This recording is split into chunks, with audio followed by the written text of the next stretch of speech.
जय हिंद, नमस्कार। यूपीएससी के सभी दोस्तों का आप सबका एक बार फिर से स्वागत है कम टू स्टडी में। आइए हम देखते हैं अपना प्रीलिम्स टेस्ट सीरीज की सीरीज में तीसरा नंबर का टेस्ट सीरीज जिसमें ज्योग्राफी है। और इसमें अगर हम देखें रेफरेंसेस में क्या रखना है तो physical geography of the world और 11th की NCERT geography fundamental of physical geography, 11th की NCERT geography Indian physical environment और क्लास 9th की NCERT contemporary of India certified physical and human geography, ये सब रखना है इसके रेफरेंसेस में। इसको रेफरेंस रख के आप इस टेस्ट सीरीज को सॉल्व करेंगे। आइए फिर इस प्रकार हम अपना पहला प्रश्न देखते हैं। पहला प्रश्न है इस मृदा का विकास पहला प्रश्न है इस मृदा का विकास दक्कन के पठार के दक्षिण तथा पूर्वी भागों में कम वर्षा वाले उन क्षेत्रों में हुआ है जहां रावेदार आग्नेय चट्टान पाई जाती है। रावेदार आग्नेय चट्टान पाई जाती है। यह मृदा सामान्यतः उपजाऊ होती है जबकि शुष्क ऊपरी क्षेत्रों में मोटे कणों वाली संरचना के कारण इसकी उर्वरता कम होती है। इसमें सामान्यतः ह्यूमस, फास्फोरस, नाइट्रोजन की कमी होती है। उपयुक्त परिच्छेद निम्नलिखित में से किस मृदा को संदर्भित करता है? ए काली मृदा, बी लैटेराइट मृदा, सी लाल मिट्टी और पीली मिट्टी, लाल और पीली मृदा, डी जलोढ़। तो आप सब इसमें आंसर करिए कौन सा सही होगा। इसमें सही हो जाएगा हमारा सी ऑप्शन, जलोढ़ मृदा। अगला देखते हैं हम 2 नंबर का प्रश्न है हाल ही में सुर्खियों में रहे खेलो इंडिया योजना के संदर्भ में निम्नलिखित कथनों पर विचार की। कथन 1 है हमारा, इस योजना के अंतर्गत देश के प्रत्येक जिलों में खेलो India state centre for excellence स्थापित किया गया। यह युवा कार्यक्रम और खेल मंत्रालय की एक केंद्रीय क्षेत्रक परियोजना है। उपयुक्त कथनों में से कौन सा से सही है? ए केवल 1, बी केवल 2, सी 1 और 2 दोनों, डी ना ही 1 ना ही 2। इसमें हम देखेंगे इसमें हमारा दोनों ऑप्शन सही हो जाएगा, पहला और दूसरा ऑप्शन सही हो जाएगा। इसमें हमारा सी हो जाएगा 200 नंबर के प्रश्न में। इसमें हम अगर देखते हैं कि जो है हालिया संदर्भ में 29 राज्यों में 375 जिलों में 778 खेलो इंडिया केंद्र की स्वीकृति प्रदान की गई है। इसका उद्देश्य देश के सभी जिलों में 1000 KIC की स्थापना करना है और एक उच्च स्तरीय समिति द्वारा विभिन्न स्तरों पर प्राथमिकता वाले खेलों में प्रतिभावान खिलाड़ियों की पहचान की जाएगी। उन्हें 8 वर्षों तक 5 लाख रुपये प्रतिवर्ष की आर्थिक सहायता दी जाएगी। सी में हमारा यही हो जाएगा। अगला देखते हैं हमारा 3 नंबर का प्रश्न है, भारत में काली मृदा के संदर्भ में निम्नलिखित कथनों पर विचार कीजिए। ए यह मृदा उत्तरी मैदानों एवं नदी घाटियों में विस्तृत है। दूसरा है हमारा, यह मृदा गीली होने पर फूल जाती है तथा चिपचिपी हो जाती है और सूखने पर सिकुड़ जाती है। उपयुक्त कथनों में से कौन सा से सही है? ए केवल 1, बी केवल 2, सी 1 और 2 दोनों, डी ना ही 1 ना ही 2। तो आप लोग आंसर कीजिए इसमें कौन सा सही हो जाएगा। इसमें हमारा पहला ऑप्शन गलत हो जाएगा, इसमें हमारा दूसरा ऑप्शन सही हो जाएगा, केवल बी ऑप्शन सही हो जाएगा 3 नंबर के प्रश्न में। अगर हम इसको थोड़ा डिटेल में देखें तो आमतौर पर जो काली मृदाएं होती हैं मृणमय या गहरी पारगम्य होती है। ये मृदाएं गीली होने पर फूल जाती हैं और चिपचिपी हो जाती हैं, सूखने पर सिकुड़ जाती हैं। इसमें हमारा दूसरा ही सही हो जाएगा। और देखते हैं इसमें हमारा काली मृदाएं दक्कन के पठार में अधिकतर भागों में पाई जाती हैं, जिसमें महाराष्ट्र के कुछ भाग, मध्य प्रदेश, गुजरात, आंध्र प्रदेश, तमिलनाडु के कुछ भाग शामिल हैं। इसलिए 1 हमारा सही नहीं होगा, केवल इसमें दूसरा सही होगा, ऑप्शन बी। ये आंसर हो गया हमारा बी ऑप्शन इसमें। अगला देखते हैं हमारा 4 नंबर का प्रश्न है, चीन तुल्य जलवायु क्षेत्र के निम्नलिखित विशेषताओं पर विचार कीजिए। पहला है तटवर्ती व्यापारिक पवनों का वर्ष भर प्रभाव। दूसरा है वर्षा का एक समान वार्षिक वितरण। उपयुक्त कथनों में से कौन सा से सही है? तटवर्ती व्यापारिक पवनों का वर्ष भर प्रभाव, ये सही हो जाएगा हमारा पहला कथन, इसमें हमारा सही हो जाएगा। और इसमें हमारा दूसरा कथन सही, कथन 1 और कथन 2 दोनों सही होगा। इस प्रकार से इसमें हमारा सी ऑप्शन सही हो जाएगा। आगे देखते हैं हम 5 नंबर का प्रश्न है, तापमान व्युत्क्रमण के संदर्भ में निम्नलिखित कथनों में से कौन सा से सही है? एक, सर्दियों की सुबह तापमान के व्युत्क्रमण के कारण घना कोहरा होता है। दूसरा है, यह मैदानी इलाकों की एक विशेषता है, यह पर्वतीय इलाकों में नहीं दिखाई देती है। नीचे दिए गए कूट का प्रयोग कर सही उत्तर चुनिए। ए केवल एक, बी केवल दो, सी एक और दो दोनों, डी ना ही एक ना ही दो। आप लोग इसमें आंसर करिए अपने आप से।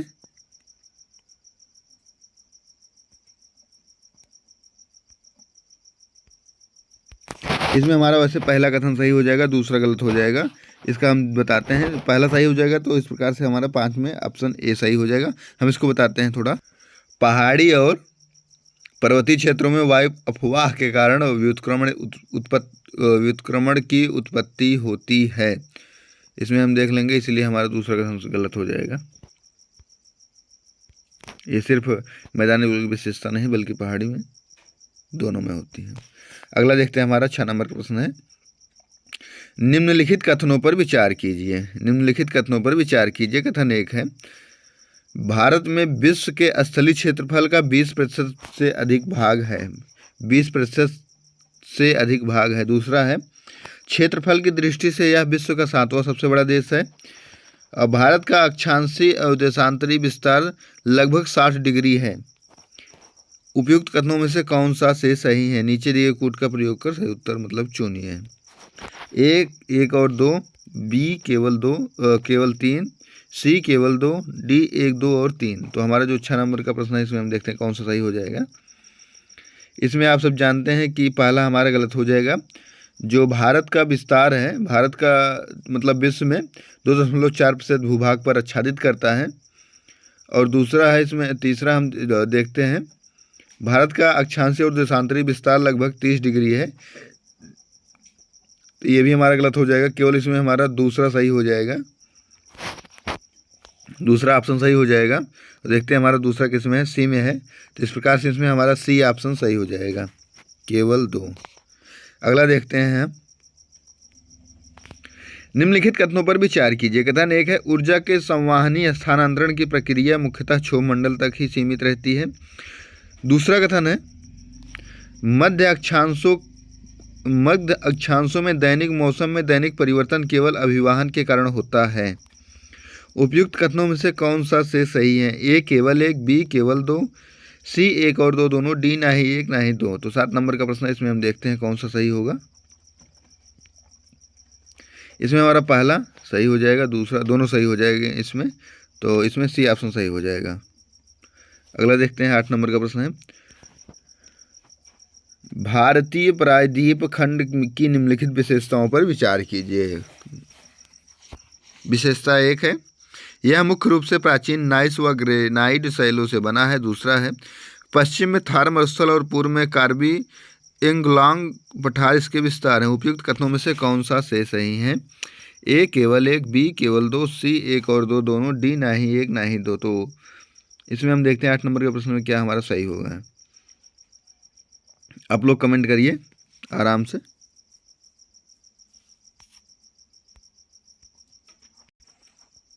इसमें हमारा जो है पहला देखते हैं कैसे सही होगा। जो भारतीय प्रायद्वीप मुख्यतः प्राचीन नाइस ग्रेनाइट शैलों से बना है। कैम्ब्रियन कल्प से यह भूखंड एक कठोर खंड के रूप में खड़ा है। अपवाद स्वरूप पश्चिमी तट समुद्र में डूबा होने तथा कुछ हिस्से विवर्तनिकी क्रियाओं से परिवर्तित होने के उपरांत भी इस भूखंड को वास्तविक आधार तल से प्रभाव नहीं पड़ता है। इसमें हमारा पहला सही हो जाएगा। दूसरा देखते हैं, प्रायद्वीपीय खंड के उत्तरी भाग में कटी फटी और कच्छ से आरंभ होकर अरावली पहाड़ियों के पश्चिम गुजरती हुई दिल्ली तक और फिर गंगा जमुना के समानांतर राजमहल की पहाड़ी गंगा डेल्टा तक जाती हैं। तो इसमें हमारा दोनों कथन सही हो जाएगा। इस प्रकार से इसमें हमारा सी ऑप्शन सही हो जाएगा। अगला देखते हैं, 9 नंबर का प्रश्न है हमारा, महासागरीय धाराओं के संचलन किसके द्वारा प्रभावित होता है? 1 पवनों की गति, दूसरा है समुद्र की लवणता, तीसरा है कोरियालिस। बस नीचे दिए गए कूट का प्रयोग कर सही उत्तर चुनिए।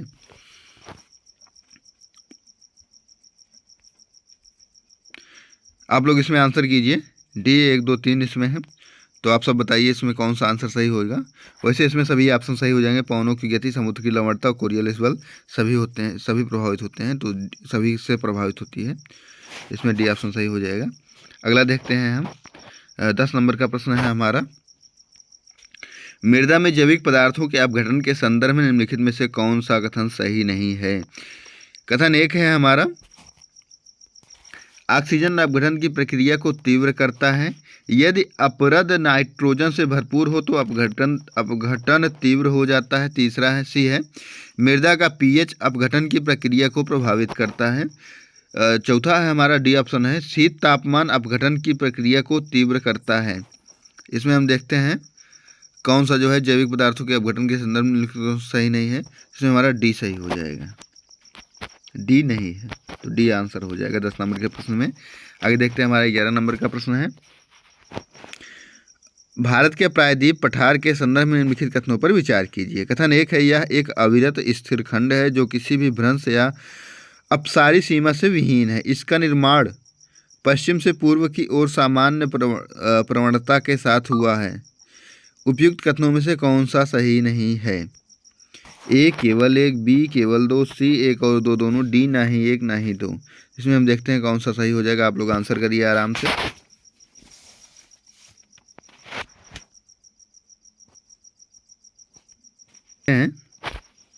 प्रायद्वीपीय भारत में 5 प्रमुख नदी प्रणालियां हैं, महानदी, गोदावरी, कृष्णा, पेन्नार, कावेरी नदी। इस भूभाग का आकार स्थूल रूप से त्रिभुजाकार है। इसकी आधारिक संरचना भारत के विशाल मैदानी भाग के क्षेत्र में दक्षिणी छोर से मिलती है। त्रिकोणीय पठार का सर्वाधिक उच्च शीर्ष तमिलनाडु और कन्याकुमारी में स्थित है। तो हमारा इसमें पहला सही हो जाएगा। पहला मतलब गलत हो जाएगा और दूसरा सही हो जाएगा, तो बी ऑप्शन सही हो जाएगा। इसमें ए ऑप्शन सही हो जाएगा हमारा। अगला देखते हैं 12 नंबर का प्रश्न है हमारा, ये क्षैतिज संस्तर वाली शैलों द्वारा निर्मित होते हैं तथा पृथ्वी की भूपर्पटी के संचालनों से अपेक्षाकृत अप्रभावित रहते हैं। ये अवनत क्षेत्र पृथ्वी की सतह पर सर्वाधिक व्यापक प्राकृतिक निम्न भूमियों का निर्माण करते हैं। उपयुक्त कथनों में से निम्नलिखित में से किसका सर्वोच्च रूप से वर्णन करता है। आपको इसमें से आंसर करना है। ए पेनीप्लेन, बी पदस्थली, सी संरचनात्मक मैदान, डी तटीय मैदान। तो आपको इसमें आंसर करना है। इसमें से सी ऑप्शन सही हो जाएगा। इसकी हम व्याख्या देखते हैं चारों का, काफ़ी इंपॉर्टेंट रहेगा यह सब कॉन्सेप्ट। जो पेनीप्लेन है अपर्दन के कारकों द्वारा निर्मित एक अपर्दजन्य मैदान है। नदियाँ, वर्षा, हिम, पवने पृथ्वी के धरातल की अनियमितताओं को सही करने में सहायता करती हैं। ये होता है पदस्थली। क्या होती है, यह भी एक अपर्दन द्वारा निर्मित एक मैदान है। शुष्क और अर्धशुष्क क्षेत्रों में स्वतः होने वाले अपक्षय द्वारा पर्वतों की ढाल अपक्षयित हो जाती है, जिससे मंद ढाल वाले पेंडिमेंट या पदस्थली का निर्माण होता है। इसको आप जान सकते। संरचनात्मक मैदान की जो आप अभी पढ़े यही विशेषता है। तटीय मैदान क्या होते हैं, ये निक्षेपित मैदान होते हैं। तटीय क्षेत्रों में प्रायः लहरों और पवनों द्वारा पौने समुद्र तट से पदार्थों मिट्टी, रेत, गोल पत्थरों को स्थल की ओर लाती हैं, उन्हें तटीय मैदान में निक्षेपित कर देती हैं, जिससे समुद्री दलदल, पंख, मैदान, ज्वार और ज्वारनदमुखी निम्न भूमियों का निर्माण होता है। तो अगला हम देखते हैं 13 नंबर का प्रश्न है, परत अपर्दन के संदर्भ में निम्नलिखित कथनों पर विचार कीजिए। कथन 1 है, यह भारी वर्षा के बाद समतल भूमि पर होता है।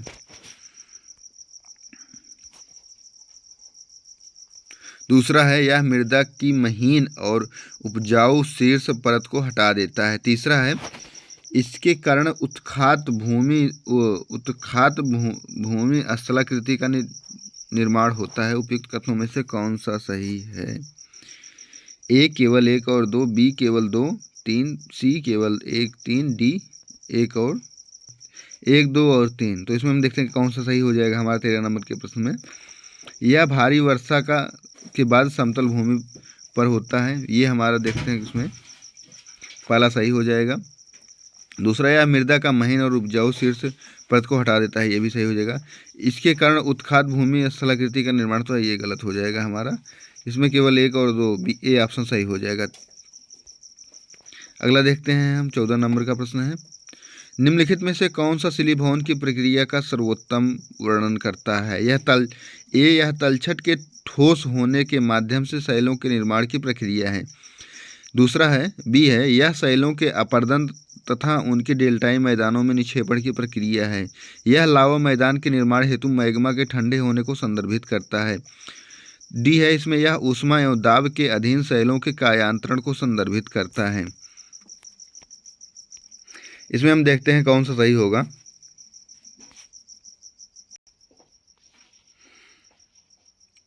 तो इसमें हमारा ये सही हो जाएगा। इसमें देखना है हमें, यह तलछट में ठोस होने के माध्यम से शैलों की निर्माण प्रक्रिया है। तो इसमें हमारा एक ई ऑप्शन सही हो जाएगा। ये स्पष्ट जो है वर्णन स्पष्ट उसका सर्वोत्तम वर्णन इसी के माध्यम से होता है। 14 नंबर प्रश्न में हमारा ये सही हो जाएगा। जो सेंडिमेंट्री अर्थात अवसादी शब्द की उत्पत्ति लैटिन भाषा के शब्द सेंडिमेंट से हुई, जिसका अर्थ होता है व्यवस्थित होना। पृथ्वी की सतह की शैलें अग्नेय अवसादी का आंतरिक अपक्षयकारी कारकों के प्रति अनावृत होती हैं, जो विभिन्न आकारों विखंडों में विभाजित होती है। ऐसे उपखंडों का विभिन्न बहिर्जनित कारकों द्वारा संवहन एवं निक्षेपण होता है। सघन एवं ठोस होकर निक्षेपित पदार्थों में परिणत हो जाते हैं। यह प्रक्रिया शिलीभवन या लिथिफिकेशन कहलाती है। अगला देखते हैं हम 15 नंबर का प्रश्न है, निम्नलिखित कथनों पर विचार कीजिए। कथन 1 है, प्रायद्वीपीय भारत के उत्तर पूर्वी जेठधारा का आरंभ होना। दूसरा कथन है, हिमालय के उत्तर में स्थित क्षेत्र में उच्च दाब का विकास होना। भारत में शीत ऋतु के दौरान उपयुक्त में से कौन सी मौसमी परिघटनाएं देखी गई हैं? 15 नंबर के प्रश्न में हमें देखना है क्या सही होगा। आप सब बताइए। इसमें ए केवल 1, बी केवल 2, सी 1 और 2, दोनों, डी ना ही 1 ना ही 2। तो आप लोग इसका आंसर कीजिए। हम देखते हैं तब तक इसका व्याख्या क्या होगी।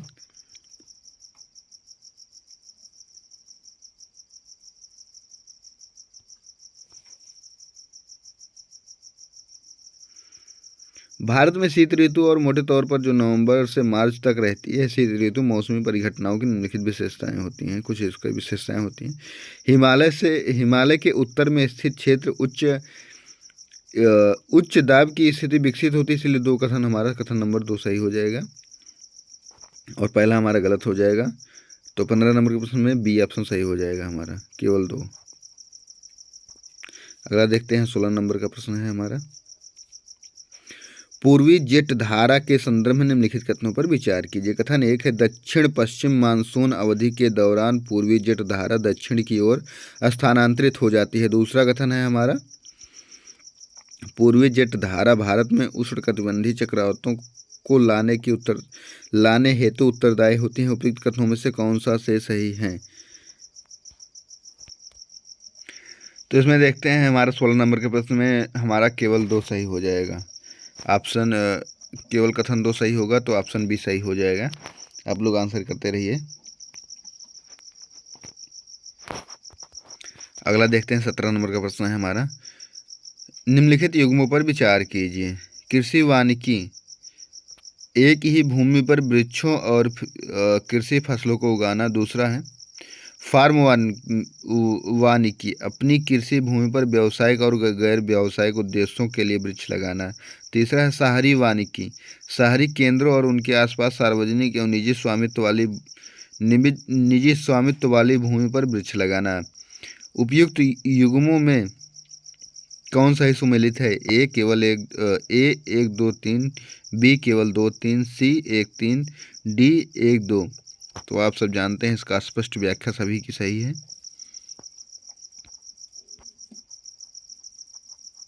इसमें सभी की स्पष्ट व्याख्या, इसमें हमारा ऑप्शन ए सही हो जाएगा। सभी के स्पष्ट और उसके सामने सही हैं, सब व्याख्याएं सही हैं।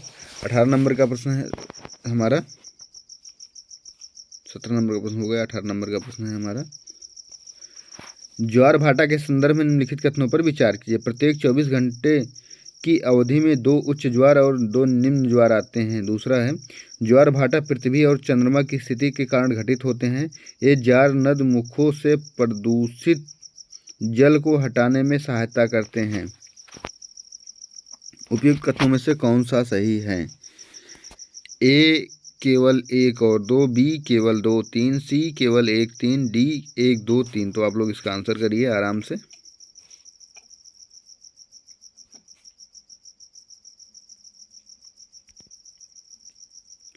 जो पृथ्वी, चंद्रमा, सूर्य की स्थिति होती है वो ज्वार की उत्पत्ति का कारण होती है। इसमें हमारा दूसरा कथन सही हो जाएगा। देखते हैं कौन कौन सा सही होगा। हमारा दूसरा कथन सही हो जाएगा। इस पहला भी कथन सही होगा। ये ज्वारनद मुखों से प्रदूषित जल को हटाने में सहायता करते हैं, ये भी सही हो जाएगा। तो इसमें भी हमारा डी ऑप्शन सही हो जाएगा, इसमें से सभी। अगला देखते हैं, बोल्ट्जमैन पदक के संदर्भ में विचार, निम्नलिखित कथनों पर विचार कीजिए। कथन 1 है, यह सांख्यिकीय भौतिकी में उत्कृष्ट उपलब्धियों को सम्मानित करने के लिए 3 वर्ष में एक बार प्रदान किया जाता है। दूसरा कथन है, यह सीवी रमन यह पदक जीतने वाले एकमात्र भारतीय हैं। उपयुक्त कथनों में से कौन सा सही है? ए केवल 1, बी केवल 2, सी 1 और 2 दोनों, डी ना ही 1 ना ही 2। तो हम देखते हैं भी, इसका थोड़ा डिटेल में देखेंगे कौन सा इसमें सही हो जाएगा। इसमें वैसे हमारा सांख्यिकी और भौतिकी के क्षेत्र में दिया जाता है, हमारा कथन 1 सही हो जाएगा। और दूसरा कथन देखते हैं, सीवी रमन एकमात्र भारतीय हैं, तो ये हमारा सही नहीं होगा, क्योंकि हाल ही में इलाहाबाद विश्वविद्यालय के पूर्व छात्र एवं पुणे के भारतीय विज्ञान शिक्षण अनुसंधान के प्रतिष्ठित प्राध्यापक के रूप में कार्यरत एक प्रसिद्ध भौतिक विज्ञानी दीपक धर को 2022 के लिए प्रतिष्ठित बोल्ट्जमैन पदक के लिए चयनित किया गया। इस प्रतिष्ठित सम्मान से सम्मानित होने वाले वह पहले भारतीय हैं। दूसरा कथन सही नहीं होगा, तो 19 नंबर के प्रश्न में केवल ये ऑप्शन सही हो जाएगा। अगला देखते हैं, 20 नंबर का प्रश्न है, जलोढ़ मृदा के संदर्भ में निम्नलिखित कथनों पर विचार कीजिए। कथन 1 है, भागर पुराने जलोढ़ से बना है, इसमें चूनेदार निक्षेप पाए जाते हैं जिन्हें कंकड़ कहा जाता है। दूसरा है, खादर बाढ़ वाले मैदानों में नए निक्षेप हैं, ये उपजाऊ होते हैं। उपयुक्त कथनों में से कौन सा से सही है? ए केवल 1, बी केवल 2, सी 1 और 2 दोनों, डी ना ही 1 ना ही 2। तो 20 नंबर के प्रश्न में हम देखते हैं कौन सही होगा। 20 नंबर के प्रश्न में आप सब बताइए कौन सा सही होगा। 20 नंबर के प्रश्न को आराम से पढ़िए आप लोग। इसमें हम थोड़ा देखते हैं व्याख्या इसकी क्या होगी। जो उत्तरी मैदान का सबसे विशालतम और पुराना भाग है वो पुराने जलोढ़ मृदा से ही निर्मित है। ये नदियों के बाढ़ वाले मैदान के ऊपर स्थित हैं तथा वेदिका जैसी आकृति प्रदर्शित करते हैं, इसीलिए इसे भांगर कहा जाता है। तो इसमें हमारा 20 नंबर का पहला कथन सही हो जाएगा। खादर जो है बाढ़ वाले क्षेत्रों में नए निक्षेप होते हैं, ये भी सही हो जाएगा। और उपजाऊ भी होते हैं, उसमें काफ़ी जो है वो सब रहते हैं जो जरूरी होते हैं, मतलब पोषक तत्व खेती के लिए वो सब रहते हैं। और इस प्रकार यही गहन कृषि के लिए आदर्श भी होते हैं। तो इसमें हमारा सी ऑप्शन सही हो जाएगा, पहला और दूसरा दोनों, 1 और 2 दोनों। अगला देखते हैं 21 नंबर का प्रश्न क्या है। निम्नलिखित कथनों पर विचार कीजिए। स्टेलगेमाइट कंदराओं की फर्श से ऊपर की ओर बढ़ते हैं। दूसरा है, स्लेक्टेटाइट छत से लटकते हुए होते हैं। उपयुक्त कथनों में से कौन सा सही है? 21 नंबर का प्रश्न है हमारा। ए केवल 1, बी केवल 2, सी 1 और 2 दोनों, डी ना ही 1 ना ही 2। तो आप लोग आंसर कीजिए इसका आराम से।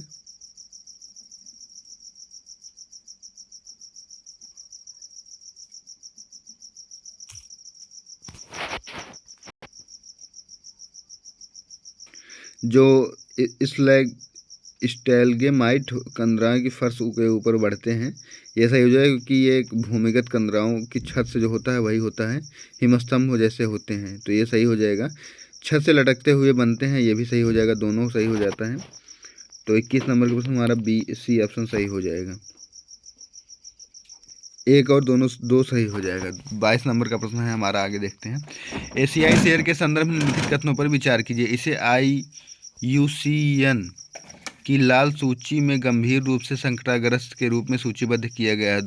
दूसरा है, भारत में यह केवल गुजरात में पाया जाता है। तीसरा है, सिम्बा एक कृत्रिम बुद्धिमत्ता आधारित सॉफ्टवेयर है जो अलग अलग एशियाई शेरों की पहचान करने के पैटर्न को अलग करता है।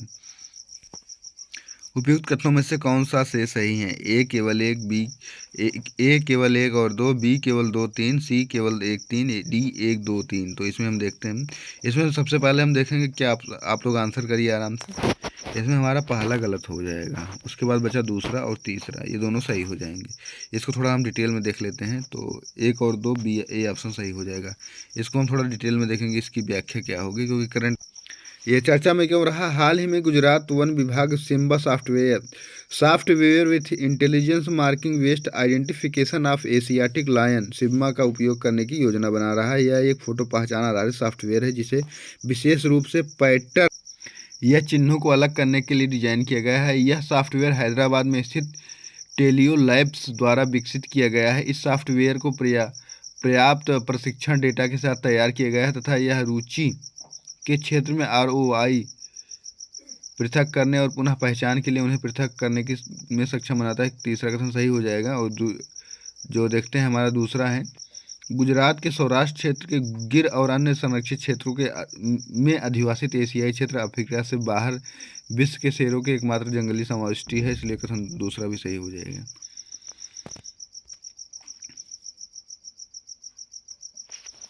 अगला देखते हैं, हमारा 23 नंबर का प्रश्न है, भारत में असैन्य परमाणु समझौते का उद्देश्य परमाणु ऊर्जा के शांतिपूर्ण उपयोग के लिए पारस्परिक रूप से लाभकारी आर्थिक वैज्ञानिक तकनीकी सहयोग विकसित करना है। इस संदर्भ में निम्नलिखित कथनों में से कौन सा से सही है। A Australia, 2 Canada, 3 Israel, 4 Japan, Vietnam. नीचे दिए गए कोड का प्रयोग कर सही उत्तर चुनिए। तो 23 नंबर का प्रश्न है, A केवल 1 2 3 4, B केवल 3 5, C केवल 1 2 4, D 1 2 3 4 5। तो इसमें हम देखते हैं कौन सा हमारा आंसर हो जाएगा। 23 नंबर का प्रश्न है। इसमें हम अगर देखें तो इसमें 14 देश जो है उसमें 14 देश शामिल हैं, जिसमें हम प्रमुख रूप से देखेंगे क्या क्या है जिनके साथ भारत के समझौते हुए हैं। अर्जेंटीना, ऑस्ट्रेलिया, कनाडा, चेक गणराज्य, France, Japan, Kazakhstan, Mongolia, Namibia, रूस, दक्षिणी अफ्रीका, कोरिया, यूनाइटेड किंगडम, संयुक्त राज्य अमेरिका, वियतनाम। तो ये सब यही देश शामिल है। तो इसमें हमारा अगर देखें कौन सा सही हो जाए, सी सही हो जाएगा। 1 2 4 5।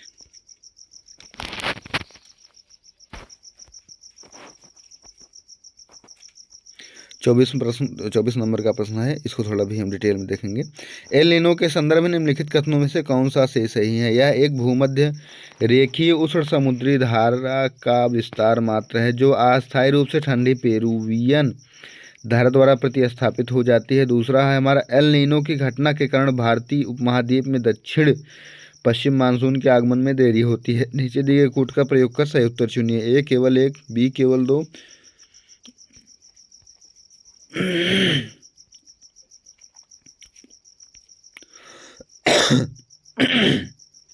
C 1 और 2 दोनों, D नहीं 1 नहीं 2। इसको थोड़ा हम देखते हैं। एल नीनो का शाब्दिक अर्थ क्या होता है। ये बालक ईसा, क्योंकि हर धारा दिसंबर के महीने में क्रिसमस के आसपास प्रकट होती है। पेरू में दिसंबर में गर्मी का महीना होता है और लगभग प्रत्येक 3 से 7 वर्षों में यह पूर्वी प्रशांत महासागर में पेरू के तट के निकट उष्ण समुद्र द्वारा उत्पन्न होता है। इससे भारत सहित अनेक स्थानों का मौसम प्रभावित होता है। एल नीनो भूमध्य सागरीय उष्ण समुद्री धारा का विस्तार मात्र है, ये जो अस्थायी रूप से ठंडी पेरुवन धारा या हम्बोल्ट धारा द्वारा प्रतिस्थापित होता है, इसलिए कथन 1 सही हो जाएगा। जो भारत में मानसून की लंबी अवधि का पूर्वानुमान के लिए एल नीनो का उपयोग किया जाता है। एल नीनो की घटना के कारण ही 1990, 91, 1989, 2006, 7 के और वर्ष 2015-16 के अधिकांश भागों में मानसून के आगमन में देरी हुई। यह पूर्ण रूप से सफल हो गया, इसलिए कथन 2 सही हो जाएगा। दोनों सही हो जाएंगे। सी ऑप्शन सही हो जाएगा 24 नंबर के प्रश्न में हमारा। 25 नंबर का प्रश्न है, क्यूरेशियाई धारा के संदर्भ में निम्नलिखित कथनों पर विचार कीजिए। यह जापान के तट से प्रारंभ होकर उत्तर की ओर प्रवाहित होती है। दूसरा है, यह उत्तरी प्रशांत महासागरीय धाराओं की चक्रगति गायर का एक भाग है। उपयुक्त कथनों में से कौन सा से सही है। A केवल 1, B केवल 2, C 1 और 2 दोनों, D नहीं 1 नहीं 2। तो अब हम सब देखेंगे इसमें क्या होगा। यह जापान के तट से प्रारंभ होकर दक्षिण की ओर प्रवाहित होती है। तो इसमें हमारा पहला गलत हो जाए, क्योंकि क्यूरेशियाई धारा फिलीपींस और ताइवान के पूर्वी तट से प्रारंभ होती है और जापान के पूर्व से प्रवाहित होती है, जहां उत्तरी प्रशांत धारा पूर्वी प्रवाह से मिल जाती है। कथन एक सही नहीं होगा। दूसरा कथन देखते हैं हम, क्यूरेशियाई धारा उत्तरी प्रशांत महासागर के उपोष्ण कटिबंधीय गायर की उष्ण पश्चिमी सीमा धारा, इसलिए कथन 2 सही हो जाएगा। 25 नंबर के प्रश्न में हमारा केवल कथन 2 बी ऑप्शन सही हो जाएगा।